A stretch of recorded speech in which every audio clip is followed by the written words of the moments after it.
Tsy itsitsy amin'ny fanondranana tsokotsoko ireo arena voajanahary reto amintsika avy eo anivon'ny ministerny tontolo iainana misy moa ny fepetra entin'izy ireo iarovana izany eo anivon'ny ministera ary efa nisy sady ny vokatra azo. Sokatra raika amin'ny 20 indray no tratekin'ny polisy teny amin'ny senanam-piaramanidiny Ivato ny maraina ny sabotsy lasa teo.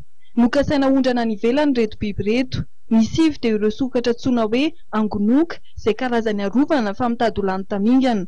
Ny sokatra 12,500 ambiny dia irony antsoina hoe radiata araka ny fanazavana nomen'ny ministeran'ny tontolo iainana. Mpandeha iray hoanina Nairobi any Kenya anainga tamin'ny sidiny KQ 757 no voalaza fa nitondra ny sokatra. Nafenina tao anaty entana nentina ireo biby ireo fa tratran'ny polisy nandritra fizavana mahazatra azy. Ny fanondrana sokatra teo moa zany dia isaorana ny mpiasa teny amin'ny aéroport Ivato fa anisan'ny nahitana vokatra zany le système napetraka dia mampalahelo kely aminazy le olona tompona andraikitra zany satria aza dino fa tsy hoe efa réseau mipetraka azy io dia nisy ny signal le olona tokony misamborona dia nanjavona le olona zany vao hita hoe io le sokatra fa tratra.